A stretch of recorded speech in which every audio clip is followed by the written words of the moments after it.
Good morning, groovy citizens, and happy Motivational Monday. I hope you all had a wonderful, fantastic, awesome, and amazing weekend. My weekend was great. First, I started out Friday. We celebrated my Scooby Snack's birthday. And yeah, the rest of the weekend was just amazing because I got so many things done. So when I tell y'all life is good, life is good. Please believe me. Now, before I jump into this video, I just want to say that I'm wearing a different color eyeshadow, as you all can see. It's not a color I would normally wear. My mom was like, no, it's cute. So I'm trying to let it, marinate with me. Because at first I was like, yeah, I don't think so. Sometimes I think when you have darker skin, some colors just don't look as well on you. But it's kind of growing on me. So, I'm going to try it out one more again. And what else was I going to share with you? Oh, I found a video this weekend where this young lady, she made a whipped butter. And she only had 3 ingredients. She had Vaseline, and it's the kind that says baby something sensitive skin or whatever it is, because it has a nice smell to it. Well, on the little sticker in the left corner at the bottom, it says baby on it. I know that. So I was in Walmart. My sister and I, we went to Walmart yesterday, and so they did not have that there. But I did go on to Amazon and I ordered it, and it'll be here tomorrow. And it was like $15, but you get 2 things of the Vaseline, so that was fine. And she used baby lotion, and specifically the pink baby lotion. Now, the bottle in the video that she had was pink, but the lotion itself was white. So the third ingredient she had was a pigment that you can get. It's a powder. You get it from Amazon. If these birds don't stop making all this noise, you get it from Amazon, and it comes in all these different colors. Depends on how many tubes of colors you get. And so she used that to put in there to make it pink. And now she bought the cake decorating bags where you put your icing in it and you squeeze all of the cake. And a couple people in the description box said, well, sweetie, you didn't need to do that. You could have just put the whipped butter in a Ziploc bag, zip it closed, cut the tip of it, and still did the same thing to squeeze it into the jar. It just gives it that nice little swirly shape. So anyway, I can't wait to try that. So hopefully I'll be able to share that with you probably by Friday. Yeah, I'm thinking by Friday, because if it's not going to come till Wednesday, I'll have it ready by Wednesday, because it's going to come tomorrow. Anyway, let's get into this topic, y'all, because I'm trying to tell you, when I thought about this topic, I could not wait to share it with you all. And it's simply this: don't be your own worst enemy. Do you realize that 9 times out of 10, you are your own worst enemy? You walk around, you're thinking that the world is against you. People are talking about you. Honey, folk ain't even thinking about you. So I want to encourage you all to stop being your own worst enemy. Now, it's 76 degrees. It's a little warm. And that's why I have my sunroof open. So I want to apologize for these noisy birds. They're being a little rude this morning. So this quote that I want to share with you is by Bishop T.D. Jakes. And he says, the labels placed on you don't fit you anymore. And I need y'all to really hear what I'm saying. He said, somewhere along the way, you got comfortable living within those constraints. But today you've been charged to break out of the graveyard of your past. Come on, somebody. You were counted out, but as you shake yourself loose from every dead situation, you will never be the same.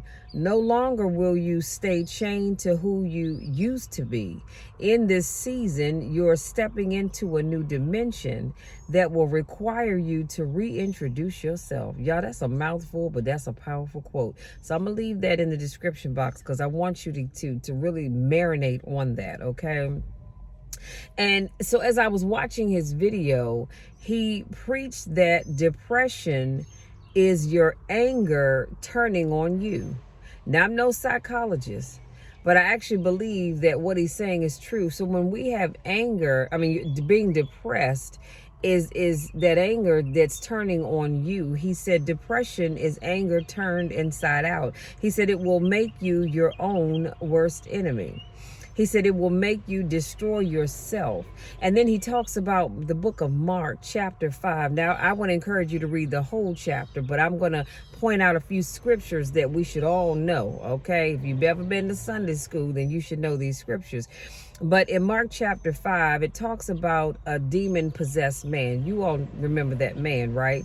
Who had an unclean spirit, and not even chains could hold him down. And we see in Mark 5:5 that the demon-possessed man is cutting himself with stones. Now, can you imagine someone taking stones and just cutting themselves? That they had to be some really sharp stones, number one. And then in Mark 5:7, the same man, he sees Jesus and he runs to him and he says, why? He asks, why is he being tormented by God? And in Mark 5:8, we see Jesus command the unclean spirit out of the man. See, the man didn't know why he was being possessed with this unclean spirit that was causing him to be depressed. Come on, somebody, that caused him to cut himself. And so when he went to Jesus and asked him why, Jesus commanded that unclean spirit to leave him, and it left the man at once. And then in 5:9, Jesus asked the man, if you don't remember this, something's really wrong. But in Mark 5:9, Jesus asked the man, he said, what is your name? Y'all remember what he said? Well, in case you don't, I'm going to tell you. He said, the man answered by saying, my name is Legion, for we are many. Like I said, if you don't remember anything else about the book of Mark, you should remember that line of scripture, even if you don't know which scripture reference specifically it is. But we all know about Legion, right? Because he had many things going on inside of him. And I don't have time to unpack that, but y'all go read Mark. Anyway, so the cutting of himself was called pain-to-pain therapy. This is done when people try to treat their own pain. They treat the pain on the inside, come on now, by creating pain on the outside to distract themselves from the pain that they have on the inside. See, if you're hurting on the inside and you're a cutter, cutting yourself, let's say I cut the back of my hand, that's going to hurt. So this cutting my hand right here is going to take away from the pain that's really inside of me. And all you're doing is shifting the pain from one place to another. So keep in mind, some people cut themselves physically, but some people also cut themselves mentally. And you have some people that do a combination of both. And so here's another quote by Bishop T.D. Jakes. He said, you could have been out, but you cut yourself. You could have been further, but you cut yourself. You could have been more successful, but you cut yourself because you don't feel worthy. You cut yourself. You go back to telling yourself that you're fat, you're dumb, you're stupid, you're ugly, and this is where you begin to set yourself back. Again, that quote will be in the description box. So the enemy wants you to destroy yourself so you make his or her job much easier. See, the enemy is using you against you to destroy yourself. And many times you all don't realize that. So when you're going through life and you feel like, Lord, why am I always dealing with stuff? That ain't nothing but the devil using you against yourself. You are self-destructing. So I need you all to really get that in your spirit and realize, hey, you know what? I am my own worst enemy. And stop doing whatever it is that you're doing. So how to know if you are your own worst enemy? Well, I have 3 points.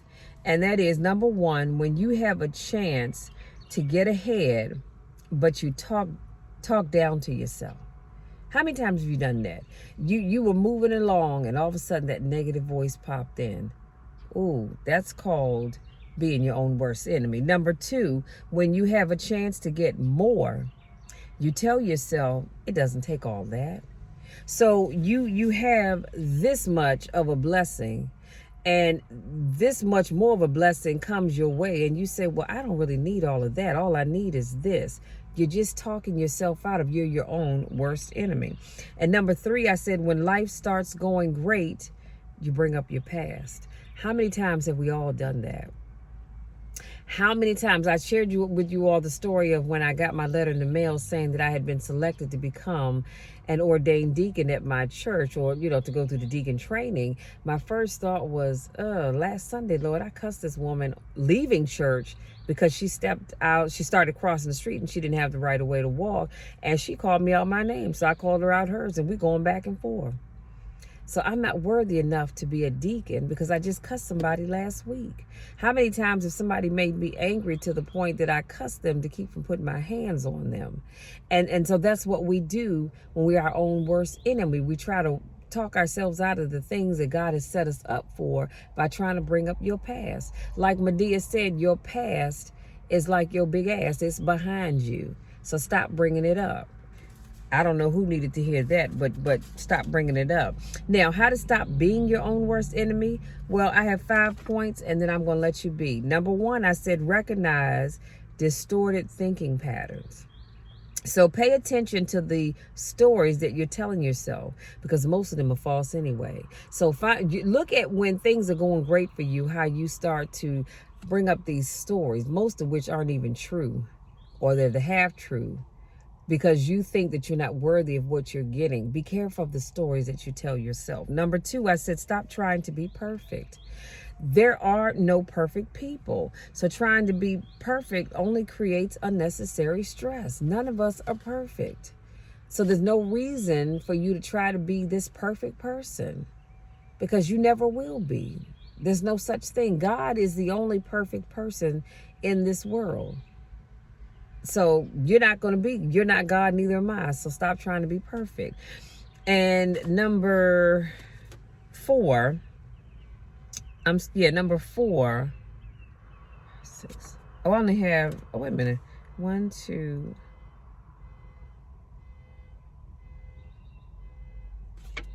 Hold on. 1, 2. Oh, I'm sorry. Number 3, prioritize your needs. Many people have trouble saying no, but you have to do it more often than you think in order to take care of yourself and your own needs. It's all right to say no. You should not be saying yes to everything.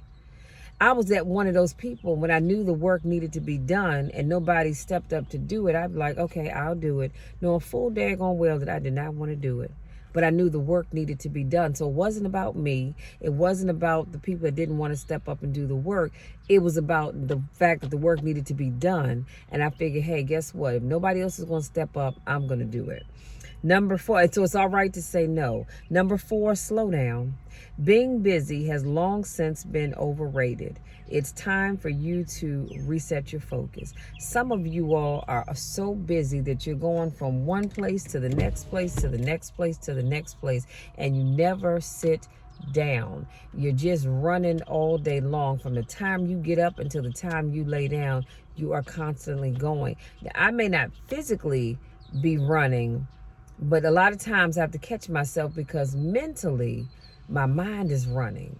Sometimes my mind is running all day long, and to the point where I don't even get good sleep because my mind is constantly working and thinking about the next thing. Number 5, accept and or ask for help and support. Stop being afraid to ask for help when you need it. People can't help you if they don't know you have a need. And that old saying, a closed mouth doesn't get fed.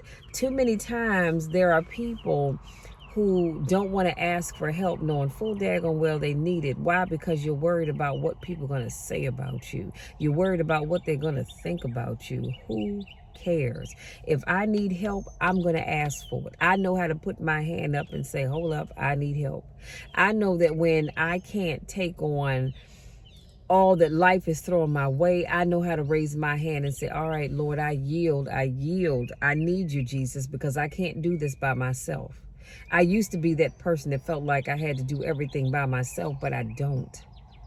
I've learned that, Michelle, you don't have to be the I am an alpha female. Let me be clear about that, but you don't always have to do things by yourself.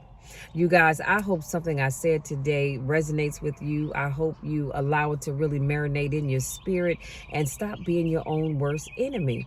I tell you all the time, I want to succeed. I want to see you all succeed. But sometimes you can't succeed because once you get from A to C, you can't get to the next set of the alphabet because you are self-destroying yourself. And so every time you get ahead 6 steps, you push yourself back 12. Stop doing that. I want you to succeed. If you're new to watching my videos, I want to say thank you so much for joining me. So glad to have you here. Welcome, welcome, welcome. If this is not your first rodeo, I want to say welcome back. I miss you guys. It's always a pleasure to see you. Go out there. Enjoy the rest of your day. Have an amazing week on purpose. Go out there and accomplish your goals. But by all means, stop being your own worst enemy. You were made for greatness. So I want you to go out there and achieve all that God has set forth for you. Until Wednesday, take care.